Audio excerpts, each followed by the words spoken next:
Carl Jung said, identifying with a type is like identifying with a mental illness. Oh, look, I'm blind. Oh, look, I cannot hear.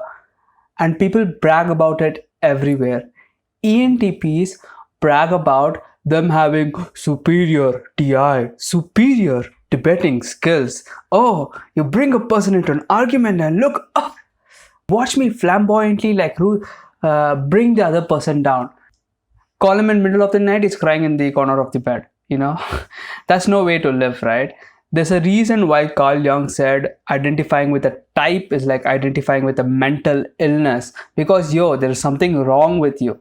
If you are just focusing on logic and ignoring humans, that means that you have essentially ignored certain aspect of reality. It's like it's like a person saying, you know what, I'll just ignore my legs and let me brag about my hands. That's essentially what people are doing. And in this case, for ENTP, our hands is NE and TI, our legs is FE and SI. We just ignore our legs. You know what? Let me just not walk and let me just compensate that not having legs by bragging about my hands, NE and TI. So let's talk about this.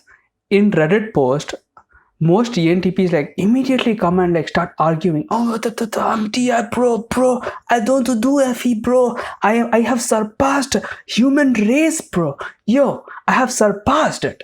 Do you understand that? I have TI. I'm like the chosen one. Let me not work on my FE and SI. Let me not be a complete human being. Let me be this broken, fragile human being that could get knocked down any second now. Every time I read Reddit post about ENTPs, there are these two categories of ENTPs, right? The ENTPs are doing stuff in life, changing the world, helping the entire place grow, giving. And there's another ENTP just sitting in his mom's basement and just bragging, right? Oh, look, I have NE and dude, I have TI. I'm the chosen one. Do you get it? I'm the chosen one. Bring people in debates. And I'm like, you are ignoring half of the reality. All the ENTPs I meet start bragging about their NE and their TI and how good they are about arguing, debating, putting other people down for their own immediate gratification. That's disgusting. There are basically two types of ENTPs that I see in Reddit. The one type of ENTP that has accepted, look dude, I have this problem, how do I solve it? I'm not good with people, how do I solve this? I do not like small talk, how do I fix this, right? And there's another type of ENTP. This is the alpha, right? This is the alpha ENTP. The beta ENTP, beta, whatever, is not even worth pronouncing. That's how irrelevant these people are. They are the people who start bragging about their NE and their TI, how good they are. But rest assured, I have figured out this FE, this people game to the utmost, and I found the concept in which the people game, once you understand this concept of how to people, it changed my life. Okay, you know what? I'm super excited for this episode. ENTP and relationships. Roll the intro.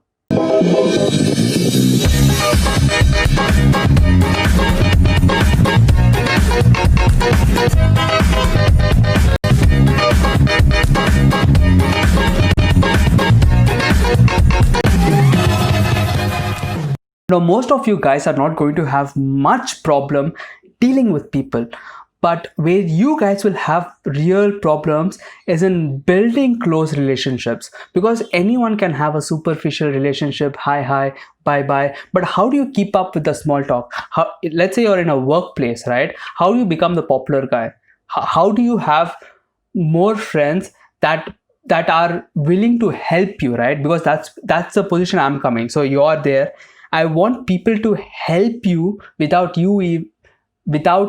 even you asking them. So how do you achieve this?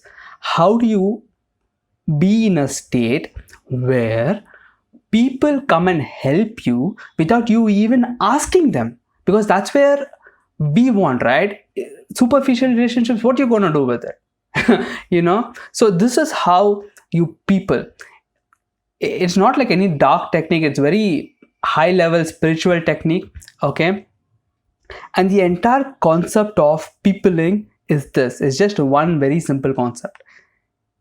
It's in giving that you receive. Okay, this is the concept. Now let me like go deeper on this. It's in giving that you receive. Now this giving means you are giving something to others first. But there are three conditions that this giving has to satisfy so that it really becomes giving. That is the giving that I am talking about, not this fake giving a kid ice cream so that you kidnap the kid, not that kind of giving. Okay, this is real giving. So for you to be really giving, you need to satisfy three conditions. Okay, and once you give and once you give in a way where you satisfy all these three conditions, your life will start changing exponentially. Like how the exponential graph goes like this, your relationship networking game would go like from here, like this, like that. Okay, so let's talk about these three conditions. Whenever you give something to someone, it could be like a smile, it could be like a hug, it could be like a thing, it could be like a service, like helping somebody like fix their house, helping somebody with like a video editing, anything, helping someone manage stuff, helping someone's paper, any sort of giving where you're spending your time for others, right? It needs to satisfy these three conditions. The first condition is it needs to be unconditional. Stop creating covert contracts. Okay, the moment you create a covert contract, you lost. Don't ask why. That's how it's working. If you're giving with the mindset of, oh, you know what, let me give to this guy and one day he will return the favor. Whenever you have that mindset, I don't know what, guys, it just puts off this energy or whatever. The other person senses it or whatever. That exact energy would come back to you. So someone would give to you at the false premise and then take advantage of you and then boom, disappear, right? So you have to give unconditionally. Okay, that is condition number one. Unconditionally meaning without any conditions. You are helping this guy because you can, because you are already full. Your bucket is already full, your cup is already full, it's overflowing. So you know what, your cup is overflowing with water. So if someone asks what, you're like, yeah, sure, take it, I have like this in abundance. You know what I mean? That's condition number one. It needs to be unconditional. Condition number two, you should not expect any outcome. Okay, condition number two is you should not expect any outcome. You're giving something to someone, forget about it, walk away, forget about it. If you are really giving it the condition number one unconditionally, you shouldn't be remembering it anyway. So whenever you're giving to someone, something to someone, do not expect any outcome. That is why communities like Reddit, I personally feel Reddit ENTP is somewhat good because there are a lot of helpful people. Yeah, there are some trolls here and there, but whatever. But in the most part, the community is really good. Why is that? Because people in that community give without expecting anything back. They are strangers anyway, they're helping one ENTP to another. It's like brother to brother. You know what? I don't want anything from you. Let me just help you with whatever problem you have. This is how I figured it out. What about you? So because of that, not expecting any outcome state, that needs to be there. If you are expecting any outcome, oh, I give to this guy, I strategize this. If you're expecting, boom, you lost. Move on and give how much ever you can. The more you give, the more you get back. 10-fold, 20-fold, whatever. And here's condition number three. This condition number three, the first two are like, quite obvious. The condition number three is the most, this is what everyone messes up. This is where everyone messes up. So the condition number three is you have to help in someone else's demons. Now, let me elaborate. What I mean by you have to help in someone's demons is that what most people do, especially ENTPs, oh, someone is in a need, oh, let me give my TI, let me give my FE, let me give my any, let me give my any NTI and then hope that problem disappears. But it doesn't happen that way, because what most people give, they do not give the demons, right? They do not give the other person's demons. They give what they're good at.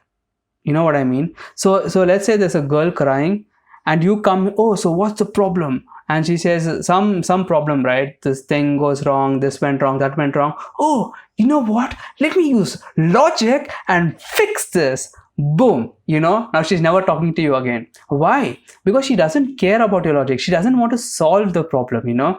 This is something that I had to counter intuitively, like, what? You don't want to solve the problem? As a guy, if you're speaking to another guy, you're speaking with the intention of solving the problem. But for sometimes for females, you don't want to like solve the problem. They just want you to like sit beside and then hear whatever they're saying. You know what I mean? So do not give what you have. Give what they need.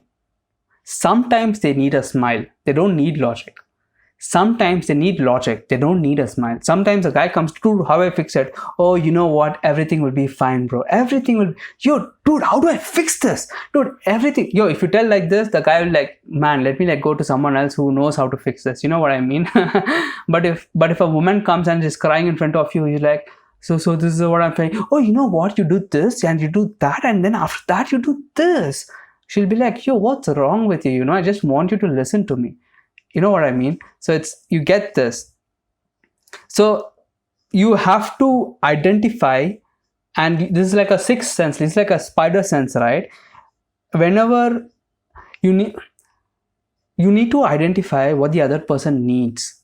Once you understand what the other person needs, you know automatically what to give. Sometimes what you give, you luck out and it will be your top 2 functions, so it will be very easy, comfortable.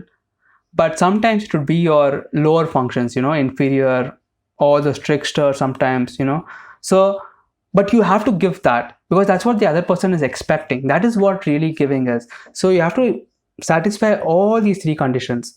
Condition number 1, it should be unconditional. Okay, don't put any conditions, covert contracts, all that icky stuff. Condition number 2, do not expect anything back. Dude, if you are giving out of a full cup, give. And if you cannot even give out of a full cup, work on yourself so that you can give using a full cup. You know what I mean? Condition number 3, you need to give the other person's demons. Now, what do I mean by demons? You have to give other person's need. So whatever the other person needs, you need to give that. Now, look. MBTI is a tool. It's a wonderful tool. Okay? Don't identify with it, but learn how to use this. MBTI is very powerful once you understand how to integrate this MBTI concept and this philosophy of it's in giving that you receive. You like pen, pineapple, boom, pineapple, pen, right? Once you are roughly you get someone's type right, you automatically know what their lower functions are. And OPS like shines in it, like objective personality system like kills, like that's like MBTI on steroids, right? But even if you know a little bit of MBTI, if you know the other person's lower functions, and if you get a sense of, oh, this is what they need, oh, they just need a smile, they just need a hug, they just need someone to cry with, or sometimes they need someone to like logic bang this out, they need someone to like process this out. They don't actually need you, they just need someone to talk to. If you could understand their need and give that, what most people do, they give what they have, It's like, dude, why? It's, so for me, if someone comes to me and say, hey, bro, you know what? Let me like tell you how to do logic. Technically it's giving, but for me, it's like I'm already good with logic stuff. I don't need your help, Who are you to tell me how to do my logic? You know what I mean? But you come and do my SI, do my paperwork and stuff, I would be like, oh my God, are you like a savior from heaven? Yes, thank you, I'm forever in debt. You know what I mean? So this is a concept of giving. It's in giving that you receive. Okay, so the more you give, the more you get back. That is basically how you network. You go to a guy, you talk to him, you intuitively find out what the other person needs, give that without him even asking, and watch people just help you during your worst times without you even asking them. Read the book Top 5 Love Languages, that if you're like having like relationship problems or whatever, because that book is basically an application of this concept. The guy basically figured out how to figure out what the other person needs and becoming conscious of that first point, and then giving it using these three stuff. So he basically figured out the third part. So, and these other two parts are like easier to like do. The third part is the hardest. And that entire book is about identifying this person's love language. Oh, this guy likes hugs, yes, so give him hugs. Oh, this guy likes physical touches, so you need to like give him physical touch. That's his love language, you know what I mean? So it's like that. Now here are some top tips to help you go through this process of identifying what the other person needs easier. Now, ask good questions. So if someone is coming and talking to you, do not give the answer immediately. Just keep asking questions to know exactly what they need, because sometimes they just need someone to talk to, whatever.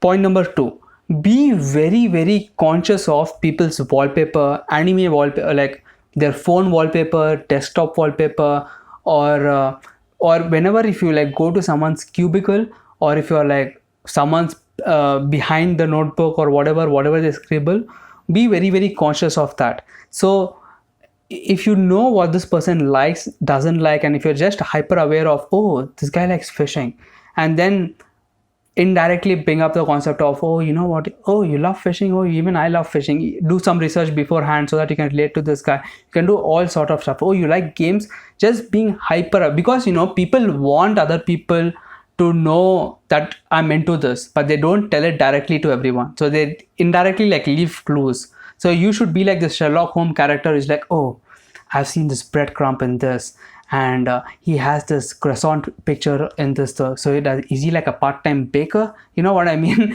Go through this intuitive Sherlock Holmes stuff and identifying what they like, so that you can use that to even connect. So if you like give in what they like what they need, what they like as a gift, like, you know, oh, if you know this guy's into baking, if you become conscious of what they like and what they need and given that, they would love you for life, because you're not giving what you like, you're giving what they like, and they would be humbled by the fact that you took the time to get to know them and give to them, because nobody does it in this era. So even if you do it little bit in your life, you'd be like a black swan. All right, that's it for this video. Share, let me know in comments below if you resonate with this concept of giving. Have you given to anyone unconditionally, and how did that go? Did that go well? Did it go let me know in the comments below. I would love to hear from you guys. That's it for this video. I'll see you in the next video. Wow. Carl Jung said focusing on your type is like Carl Carl Jung said